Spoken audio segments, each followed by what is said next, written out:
Hi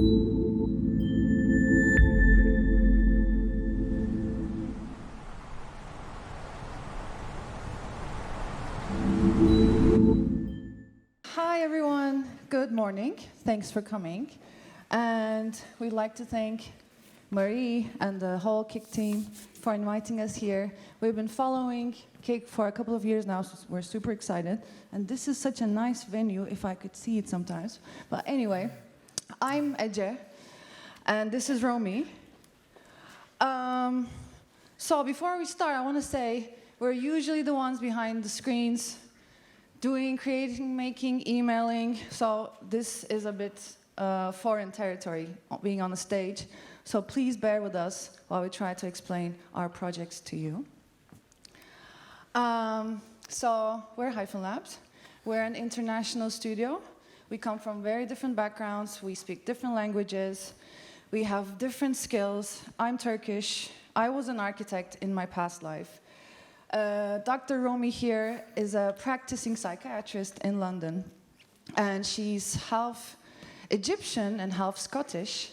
And Carmen, who's my co-founder, which you can see on the screen now, is half Mexican.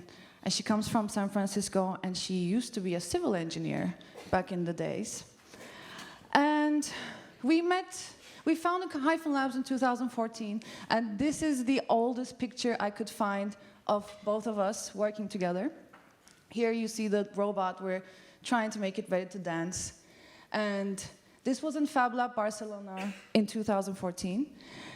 And so we went to a very experimental architecture school where we learned a lot about digital tools, robotics, interactivity, Internet of Things. And after that, we wanted to continue to explore complex ideas through making, creating objects and spaces, systems, so that we can talk about the subjects that we really, really cared about. So first, I'm going to talk a bit about how we started and our first couple of projects. And then I'm going to pass the mic to Romy, and she's going to talk about our current affairs in London. So fresh out of the school, we wanted to go and put all of our skills to work. And this is what we did. It's playing.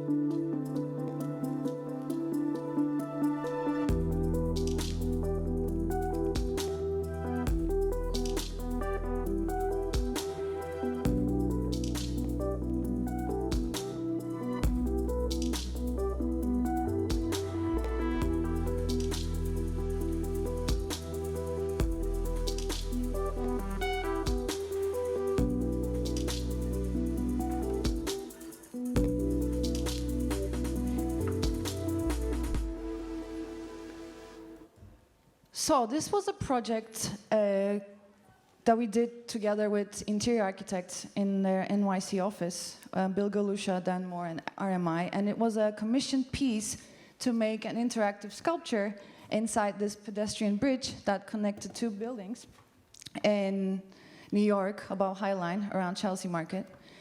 And the first idea was to make something that looked like a Trivision billboard, but we wanted to take it a bit further by tapering and then flipping each orientation so we can have an apex that can be controlled by different waveforms to create a more three-dimensional feeling. But the challenge was to make it live there for 5 years, so it had to be subtle and seamless, so it wasn't attacking everyone, because there were a lot of people passing through that bridge every day to go to their lunch. So we used weather data, which was right outside a built environment, and created the state machine that had sunny days, rainy days, snowy days, and then connected that to enough parameters like temperature, wind speed, precipitation, so that we can have many different waveforms and colors, so to make sure that not one day was the same as another day. Then came neurospeculative Afrofeminism. Some of you may have seen this. We've been touring this around for a while now. We're still doing it. And before I start explaining it, I just want to say it was a big, big team effort, and it was our first self-initiated project. We collaborate with very, very amazing, great people. But the story started with Ashley, Carmen, myself, and Nitsan. And it was a reimagination of a collective consciousness where we imagined Black women as pioneers of neuroscience and created a story around that. And the narrative also started with the speculative objects that we designed. The first one was a transparent sunscreen. So when we look at the product landscape, we often see people of color having to modify themselves to fit these products to themselves. This is just a conversation starter. With this, we start talking about how filters don't see Black faces, how some of the apps do not detect different accents, and some algorithms are misidentifying different races and genders. The second object is called ScatterWiz, and it's what we like to call a microaggression deflecting visor. Microaggressions, I don't know if you all know what that word means, are these very small, subtle behaviors that communicate negative and hostile prejudices, often done involuntarily, but sometimes voluntarily, because of our inherited biases. So we wanted to create this shield where you can put it on your face, and it's made from a dichroic material that lets the light in, but reflects the bad looks onto the perpetrator. And we have all of these objects made so people can interact with them, try them on. The next one is what we like calling RubyCam. It is an audio and video enabled earring. Because when we look at the news, we often see when you're confronting with the police, the moment you put your hand in your pocket to take out your phone, it's seen as a weapon, and it puts both sides in danger. So I wanted to give this discrete tool, I'd say, and embed it in a daily life object, like a gold door knocker earring, so that with a touch of a button, you can record these altercations and then send it to the cloud so it can be reached by many people real time. Fourth one is what we call Hyperface, and we did it with Adam Harvey. He's a privacy artist. And this is a scarf that is meant to confuse computer vision algorithms. This particular one, we have it with us here. We usually bring it to festivals because people like playing with it. And has 1,200 faces, which has more confidence level than our own faces. And here, actually, you can see Whoopi trying it. Try, Becca. I mean, it's a working prototype, but... And the last but not the least, and the most speculative of them all, is what we call Octavia electrodes. And this is where our VR experience, this is the start of the narrative of the VR experience. And it's based on an existing technology. It's called transcranial stimulation. This is a treatment that is used to treat pain and depression. But it has been adopted by the biohacking community, thinking that it could that treatment can put them into free flow states and deeper focus states and make them more creative and more productive. And how it works is that it sends very low frequencies of electricity in different parts of your brain. But the downside is it's not that accessible because you need a direct scalp connection so that it could work. So this rules out many people who want to use this technology, having very big hair, curly hair, afros. So we wanted to reimagine this technology and embed it in hair extensions. And our VR piece starts in a hair salon. We like to call it a neurocosmetology lab, where you go and meet the inventor of this technology. And and get these electrodes installed, which then allow you to access this surreal temple where you go and meet 3 deities, which then tell you that your only limit is your own imagination. When we toured around the conferences and festivals, we like to do our own hair salon, our neurocosmetology lab, and show all of our objects there. This kind of helps people to seamlessly enter the VR piece, because we often see pieces that are in black boxes, and it kind of creates this, I would say, cognitive dissonance, maybe. But we wanted to create that seamless experience. But obviously, this piece was not done for the festival goers. So we tried to take it around libraries, schools, and communities, people who cannot access this technology because it's very expensive. And we made sure that we put it on Oculus Store for free, but that does not help because, as I said, it's a very expensive tech. And even the accessibility starts when you think about the headset itself. No, it's definitely designed by a person with a perfect vision, with a bald head, because it's not easily be fitted with people with glasses or people with very big afros or big hair.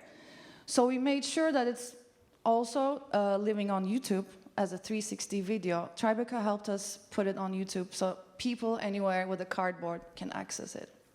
And I want to show you a little trailer so they can have an idea of what it looks like.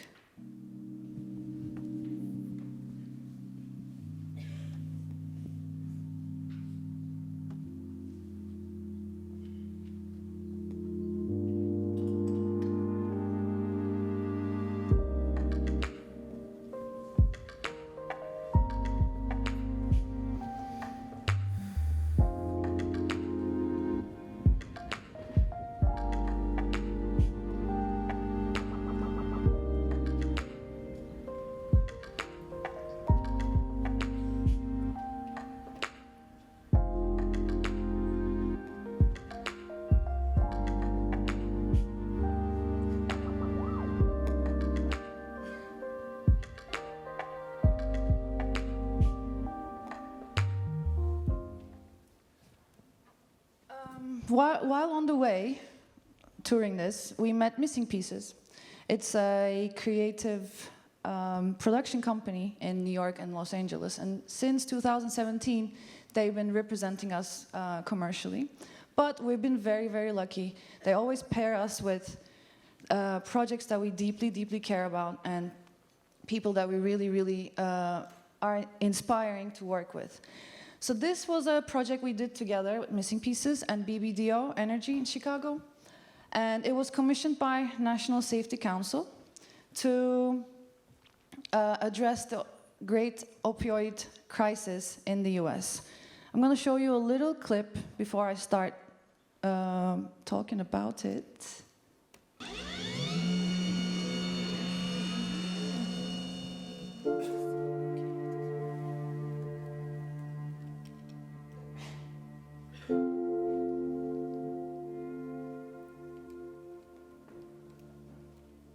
His fall was pretty bad. I've had 4 knee surgeries. I fell off the scaffold and injured my back. First thing was a medication plan for pain. It was just like, write the script, put the Band-Aid on it. I have friends. I actually gave away my last medications. We just kind of swap, or if one doctor denies you, you go to a different doctor. I went to my grandmother's house. I was taking her pills. It was good when I was taking it. It's just mentally and physically exhausting trying to pretend that something is not wrong when there is.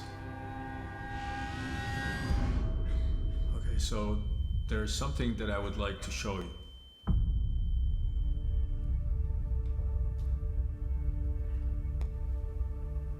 Every one of those little pills represent a person that we lost.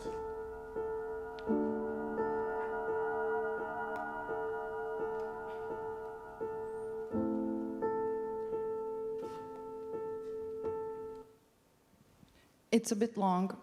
I'm just going to cut it here. So when you first enter the space, these cabinets welcome you.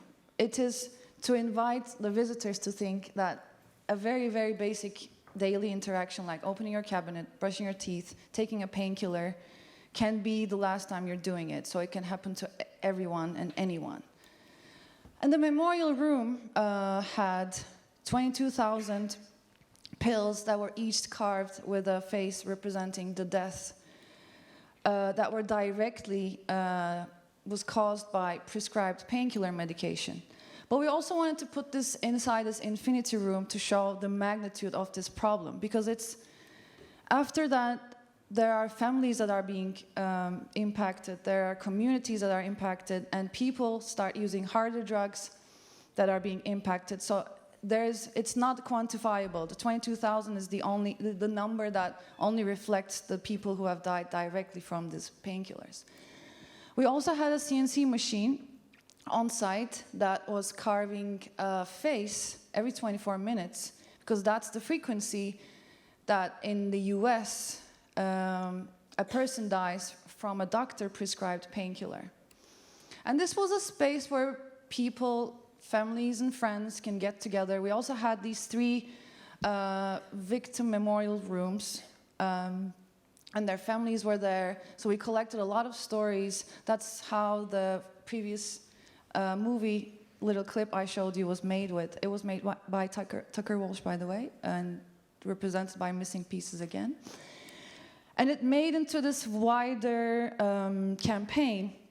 And we also made a virtual memorial online where you could go and learn about stories of the victims and submit your own stories. And the installation toured the US, and it even went to the White House, and this happened. But it was this was the project that we actually could reach millions of people. So we are glad it was also shown in Washington so people can see it. So after all of these projects, meanwhile these projects, we were working, I would say remotely. I was in Spain, Karen was in the US, and finally we got a residency in Somerset House in London, where we can be together physically and start creating next to each other in the same space. And you can find us, if you're in London, you can find us in the basement with the arrow. And this is where we started working with Romy, and I'm gonna pass the mic to her so she can talk about our London projects. Cool, thanks. Cool, so I'm going to talk to you about some of the work that we've done since we've been in Somerset House. The first project is called Anxious Ocean and the Moonbathers. This was a project about climate change. So I guess like everybody, although don't look at the plastic bottle I was just drinking from, we're all like pretty anxious about climate change, and we wanted to make some work around this. So when Somerset House commissioned us to do something for Earth Day, we were like, okay, cool, we can research and make something around this. And then as we were researching, we were reading about like plastic pollution, temperatures rising, deforestation, and then we saw this. So it's a pretty anxious looking fish. We were like, what the hell? But it's actually based on some research that because of the activity we're doing, CO2 is going into the ocean, making it more acidic, and this is actually affecting how fish feel. And they're like swimming in these more anxious patterns, apparently. And this is like an experiment showing that even if you put the fish in like back in clean water for 12 days later, it's still going to be swimming around all anxious. I think that's sometimes how we feel a little bit in the world. So we realize like we often talk a lot about the kind of ecological effects of climate change, but we don't always talk about the psychological effects. And obviously, actually, I mentioned that I was a psychiatrist, so it's something I'm a little bit obsessed about. So we made this project called Anxious Ocean and the Moonbathers. It was in the Great Arch Hall in Somerset House. It's a project that kind of reflects on the post-Anthropocene, where visitors are invited to come and look around this sort of metabolic structure where they engage with these future sea stories about creatures in a far distant future who are still feeling kind of the footprints of humanity.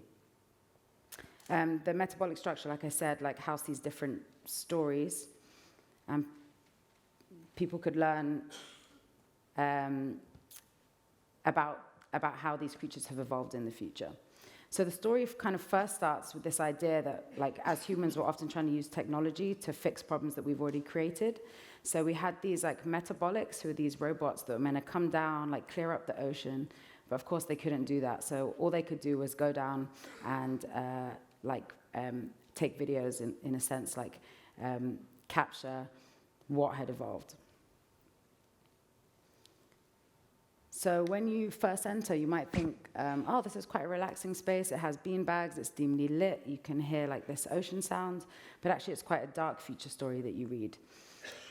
We kind of then learn about these corals, clams, jellyfish that exhibit anxiety, addictions, apathy, and greed to kind of make us reflect on our own behaviors. And the whole project was kind of inspired by this quote we read by Rachel Carson, who wrote it in 1951, where she says, "It's a curious situation that the sea, from which life first arose, should now be threatened by the activities of one form of that life. But the sea, though changed in a sinister way, will continue to exist. The threat is rather to life itself."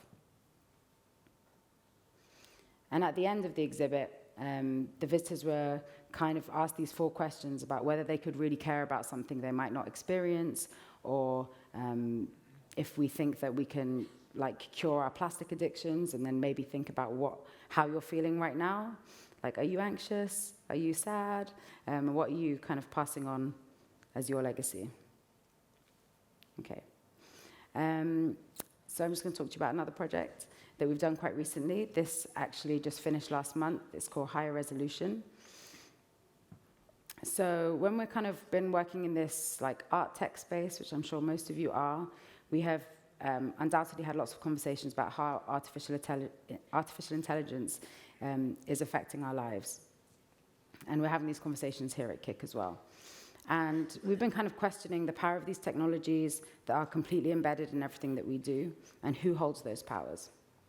So this year we were asked by the Tate Exchange, which is like an experimental space in London's Tate Modern, to be their lead artist for 2019-2020, and to reflect on their upcoming theme of power.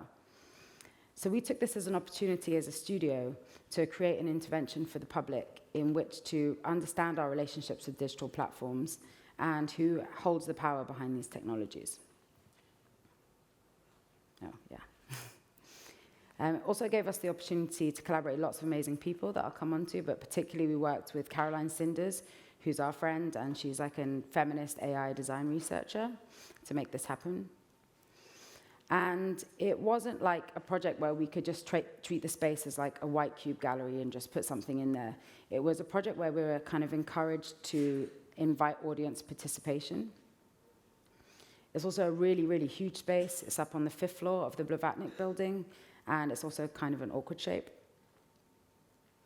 So, like we were talking about before with some of the other projects, we approached this by building spaces initially. Like I said, some of our backgrounds are in like architecture and engineering, so we were thinking about how we could approach this by putting people in like familiar spaces that we could then use as metaphors. So this is like a very, very busy slide that kind of tries to explain what we were doing on the floor. But essentially, we built a number of different spaces that varied in privacy, shall we say. So if we had a town hall, that could represent public conversations we might have in a space like this, which is us like maybe being on Twitter and not minding about who's reading what we're writing, to kind of loo areas that are making you think about the very, very private kind of one-to-one things you do online, maybe like slipping into someone's DMs, I don't know. And we wanted to make people have conversations around this. So these spaces then became kind of host to 35 different artists and researchers who joined us then on a 2-week program to explore all these themes with the public. These kind of yes and no schema that you'll see were actually like printed on the floor. And as visitors first came into the space, they were like hit with this big question, like, how did we get here? Kind of thinking bigger about how do we get to this point where technology is so embedded in our life and that other people have control over our data. But there actually are like a lot of like smaller questions that they can navigate through. So how did they just get to the Tate that day? Did they take a train? Did they use like their credit card? What is the data that they shared along the way as they got here? And by doing that, the project then also kind of highlighted the malicious features that are kind of deeply embedded, therefore, in our interactions that are disguised as making our lives easier. And as you went through this schema, you would then be led to different features that we wanted people to think about, like political prediction and targeting, or the fact like Snapchat is like filing patents to use emotional recognition technology so brands can sell us more when we're happy or sad. And thinking about like political, oh yeah, I said that already. And then people could interact with this with a sort of real life like button using a blue ink pad that was created by Random Happiness, and vote for things that they wanted to ban in the future. So you can see this guy's got his blue fingers that he then had to walk around with for the rest of the day. And then over the 2 weeks, we put on this public program that was like every single day for 2 weeks, more or less, where we invited experts, artists, friends that we admired to be part of the conversation. So we ran like workshops. This was like Paul Graham Raven with Superflux. He was like reading these tarot cards about the future. We had performances. We had like interactive installations, video pieces. We even carried across around the Tate Gallery with the artist Philippe, Facebook cross, with the artist Philippe Villas-Boas, who's actually here at Kikk. He's a very cool artist, so you should try and meet him. I don't know if he's in this room, but we're going to show you a little clip of this as well. So Philippe is the second one.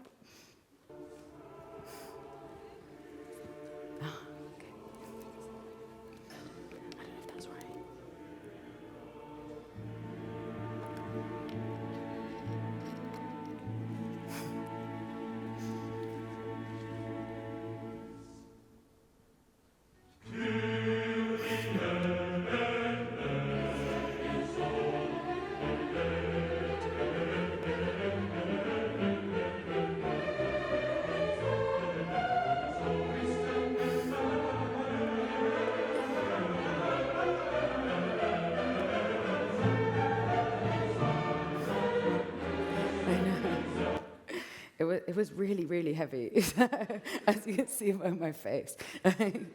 But again, it was like we were trying to make the public, even they were like walking around just being like, what is going on?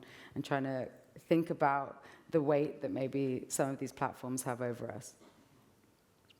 So other features were like a vocabulary wall made in collaboration with Mimi, who's talking here as well. This was like the People's Guide to AI, breaking down words for the public if they might not understand things. We had like Memo Atkin, who's speaking here as well, gave an incredible talk for our day on AI and spirituality. We did a Tate Late, where loads of people came down and did this deep fake karaoke, where they were kind of transformed into resurrected stars like Elvis. Who else did we have? Whitney Houston.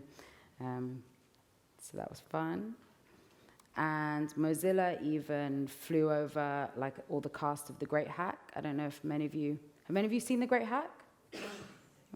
Yeah, we became quite obsessed with it ourselves. So we got David Carroll, Carol Caldwell, and Ravi Naik to come and have like a discussion about the documentary and really break down what happened after the Cambridge Analytica scandal. We also had performances where the public had their kind of scrolling thumbs taped up.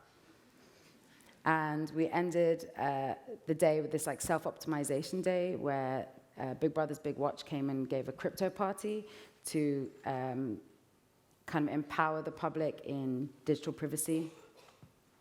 We had a yin yoga session and a gong bath to kind of collectively cleanse ourselves from all this technology that we'd been obsessing about over the 2 weeks and offer a sort of fresh start to our new relationship with technologies. There was also lots and lots of cookies to make people think about all the times they're accepting cookies. Okay. So this is the last one that I'm going to talk to you about. This is our most latest product. It actually launched yesterday in Somerset House. There's a new exhibition called 24/7. So if anyone's able to go down to London, it's on until February. So please do check it out.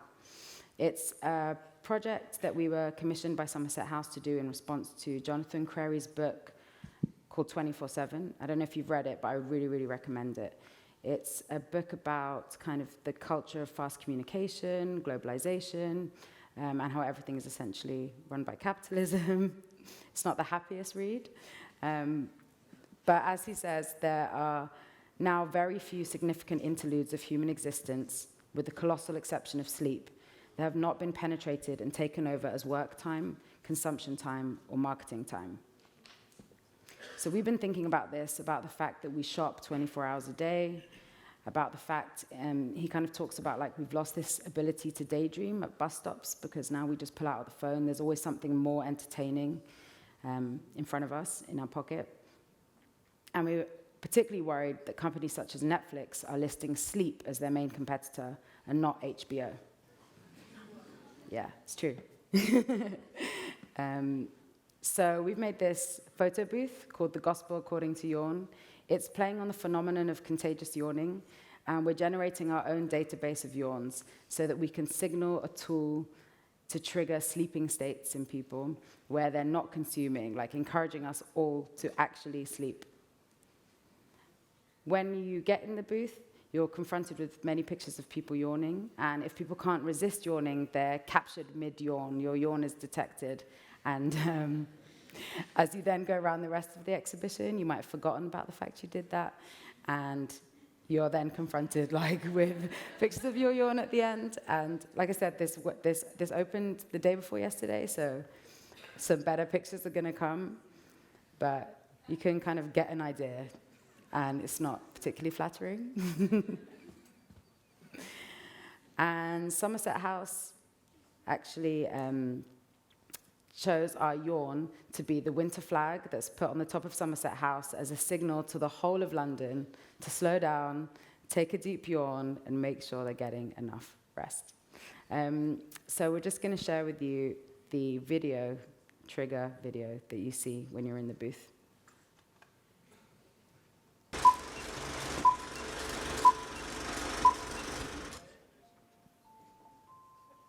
It's tough to quit scrolling. Just ask any of the 2.71 billion smartphone users who continue to browse, regardless of the toll on their sleep. Our sleep is in danger. Corporations list sleep as a primary business competitor, designing addictive interfaces to keep us on the conveyor belt of consumption. If capitalism's quest is to control all of human life, sleep is our last resistance. So what can you do? In a world in which sleep itself becomes an act of resistance, yawning can get us there. Sleep will save us. Yawn, and yawn often. Yawn for your right to sleep and dream. Yawn to resist the commodification of sleep. Enjoy a yawn today. This broadcast has been developed for 24/7 by Hyphen Labs. Side effects may include drowsiness, snoring, comfort, dreams, rest, regular heart rate, pain relief, energy, good humour, good complexion, appetite, optimism and productivity. To join the resistance, turn off all notifications and all electronic devices. Here ends the reading of the Gospel According to Yawn.